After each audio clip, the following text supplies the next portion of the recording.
But first, the drug crisis in America today is killing more people each year than AIDS, gun deaths, or car crashes did at their peaks. Tonight, we look at the role of fentanyl, a powerful synthetic opioid increasingly driving that high mortality rate, pushing law enforcement, health officials, and lawmakers to search for new solutions. William Brangham visited Massachusetts, a state that has seen a dramatic rise in opioid deaths, more than 2,000 people just last year. It's the focus of our weekly segment on the leading edge and part of our series, America Addicted. Knowing that that next bag is going to kill you, it doesn't matter because you're addicted, you know, and it certainly didn't stop me. Kelsey, who asked that we not use her last name, began shooting heroin 12 years ago. She was just 15. Earlier this year, she overdosed here in the bathroom inside Boston's Healthcare for the Homeless, which sits on the city's south end, an area known as Methadone Mile for its cluster of treatment centers. One afternoon, I was walking along and I looked on the ground and I found a bag and it had 6 bags of dope bagged up. And I was like, oh, cool. I did it. And the next thing I know, I'm waking up in the ambulance. Can you tell us your name? Her story isn't unusual. Just a few miles away, a man is found unresponsive. He's revived using naloxone, the drug that reverses opioid overdoses, until paramedics arrive. In the past few years, this has become a daily scene for Boston's emergency services, says Deputy Superintendent Leonard Shubatowski. There were about 100 narcotic-related deaths last year. We're on a pace to certainly exceed that by a fair number this year, although the actual number of cases is only up by about 125. So incidence hasn't really increased, but mortality has.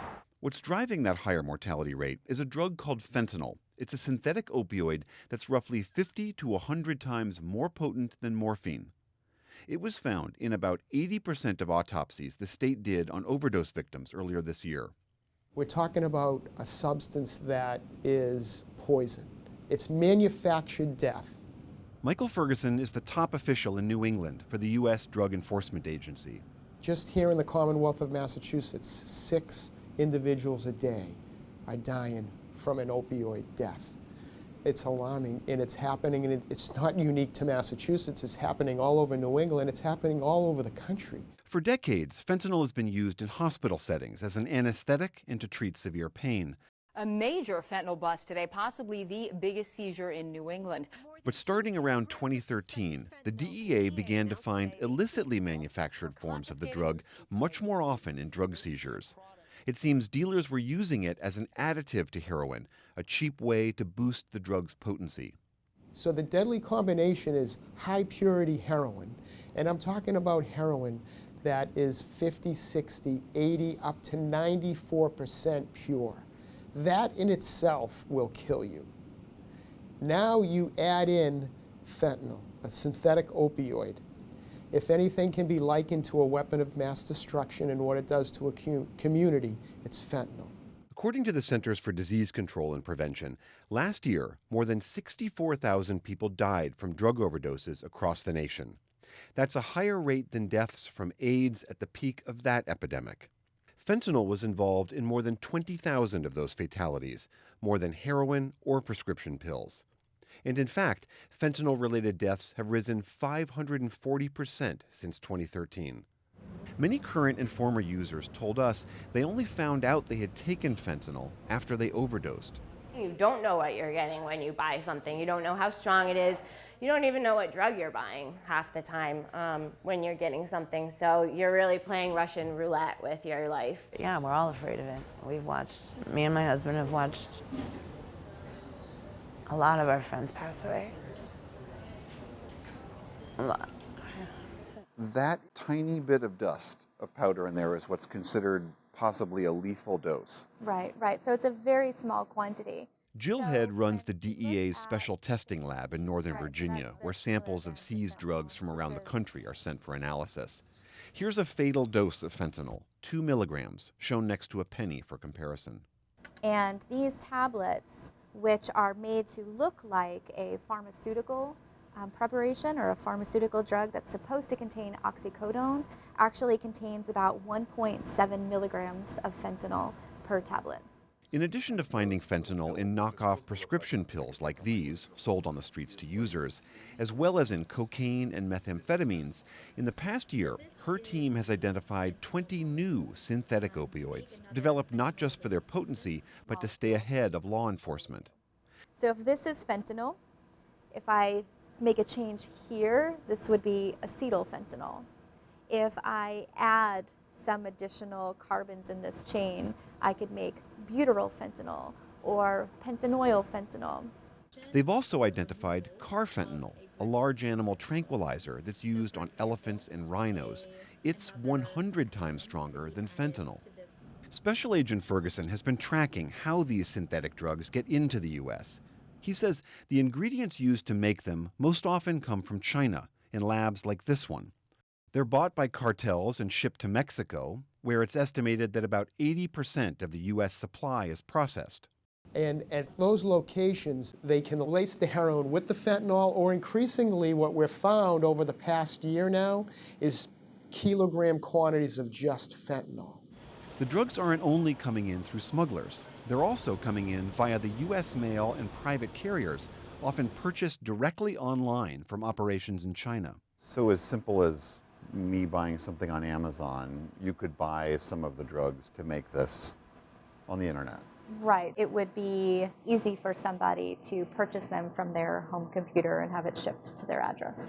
After years of pressure, the DEA says Chinese officials are now cooperating to crack down on these suppliers. But, Ferguson admits, enforcement alone will not stop fentanyl from entering the country. We can point fingers all we want, but this is America's problem. This is our problem. As long as there's a demand and there's money to be made, this stuff's going to get into the country. Fentanyl really is at the forefront. It defines the epidemic right here, right now. Back on Methadone Mile, one woman trying to solve this problem is Dr. Jessie Gaeta. Last year, she opened what's known as the SPOT Clinic. It stands for Supportive Place for Observation and Treatment at Boston's Healthcare for the Homeless. She's the chief medical officer there. About 3 years ago, we started to have between 2 and 5 overdoses every single week in the building where we work.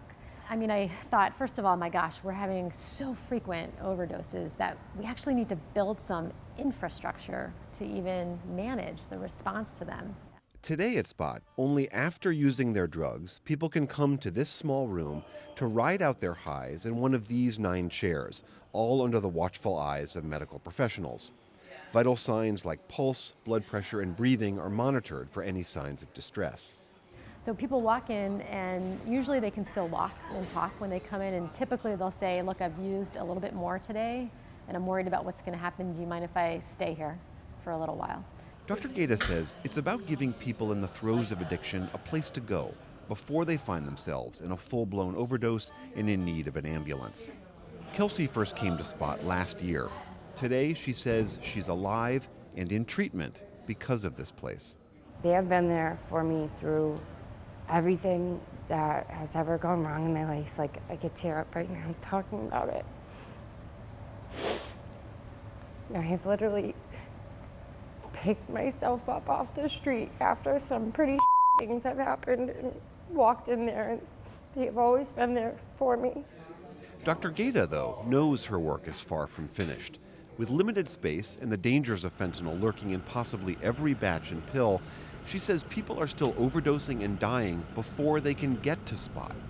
Its onset of action is very quick, so what that means on the street is that I'm seeing overdoses happening literally at the moment of injection. Sometimes the needle is still in the arm when someone stops breathing. That fast? That fast. So that's pretty terrifying if you think about it from a public health point of view of how to prevent that death. She thinks the country needs to go a big step further, opening what are called supervised injection sites, like this one in Vancouver, Canada. Here, users can come in and inject their drugs under the care of nurses, using clean needles and with naloxone at the ready. It's a controversial idea, but fentanyl is now forcing this debate. In June, the American Medical Association endorsed the idea. King County, Washington, which includes Seattle, is moving ahead to open supervised injection sites, as is San Francisco. And there's at least one safe injection site already running underground in the U.S. At this point in the epidemic, we need to be thinking differently. What we're doing so far is not nearly enough. If we do not create programming for people who are actively using right now and not entering these other systems, I'm afraid that we're not going to really be able to bend this curve down. While cities and some states press for these reforms, arguing it's a necessary response to the influx of fentanyl, safe injection sites are currently prohibited by federal law, which says you can't allow illegal drug use on any property. Whether the federal government chooses to fight these efforts remains to be seen. From Boston, I'm William Brangham for the PBS NewsHour. Online, you can find much more from our series, including an explainer video that breaks down the science of addiction.